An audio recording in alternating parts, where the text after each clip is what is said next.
Today, gagawa tayo ng kakaibang recipe gamit ang chicken feet. Kumakain ba kayo niyan? Gagawa tayo ng chicken feet caldereta. Simple, luto na Itong recipe na to, contribution ng aking kaibigan ni si Chef Rico Echevarria. And nagsawa na daw siya sa usual recipes ng ating chicken feet. But in the meantime, ginawa ko, nagpiprito na ako ng aking patatas. And may carrots ako dito. Caldereta nga lulutuin ko, kakaiba kasi usually soy sauce and all that. And yung chicken feet ko dito, yan, part cook na siya, pinalambot na siya ng mga 20 minutes. And tinimplahan ko siya ng soy sauce, konting vinegar, then may dahon ng laurel. Hiniwalay ko na yung sarsa niya, yung soup niya, kasi that will give it a very nice, sticky, malagkit. And yung gagawin natin, we will need a little bit of oil. Yan. Not too much. And saute. Ito, heat up natin. Onions and garlic. And ito is good for you kasi it's collagen. No? Good for your joints. Yan. Saute natin. And also our garlic. Yan. And our patatas is done. So ito siya. Lalagyan na natin yung ating patatas na part cook. Ibig sabihin, luto na siya. So, itong carrots ko and aking patatas ay par fried, no? So, prinito ko na siya earlier. And what I will do now is I will add ito, ang aking chicken feet. Yan. Ilalagay ko na rin yung aking sabaw, no? Aking stock from the chicken feet.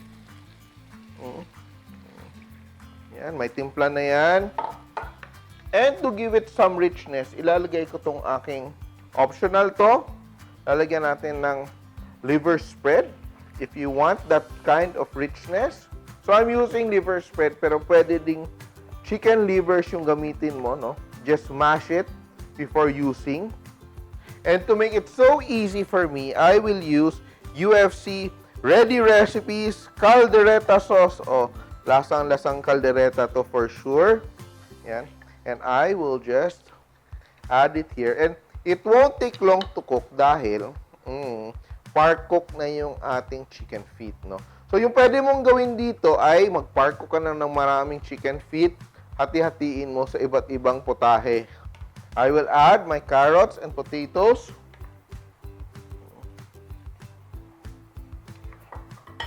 Let that cook. And add some green and red bell peppers. You can add olives if you want. Lalagyan natin ng konti kasi sabi ni Chef Rico, yeah, konting olives, very fancy. And ang feeling ko, I think it's very nice kasi it will turn out like a kalyos, di ba? So, very malagkit siya, pero you're using chicken feet, no? So, parang yung recipe mo, caldereta, pero when you're eating it, you have like a kalyos experience. And yung gagawin ko dito, I will just cover up my pan and let it simmer for a few minutes before I finish it and be ready to serve this calderetang chicken feet. And let's now check on our chicken feet caldereta. And to finish, we will add our green peas, UFC green peas. Yan. Let that simmer a little bit more. Very nice. And gusto ko na medyo nag-reduce yung sauce niya para really very rich. And a lot of black pepper. Yun ang gusto ko dito. And in a minute or so, done na tong ating calderetang chicken feet. So if you want a copy of this recipe and other recipes featuring all our simple friends na nag-contribute ng kanilang mga inventong recipes just like this one, you can download it from the link below, UFC 50th Anniversary Cookbook, and also on the NutriAsia website. And it's so nice, it's looking really good, and now we're ready to play. Akala mo, sobrang simple ang ating recipe, sobrang very affordable ng ating protein base, pero lasang piyesta siya, no? If you fancy chicken feet and you prepare it like this, it tastes very luxurious. Yan.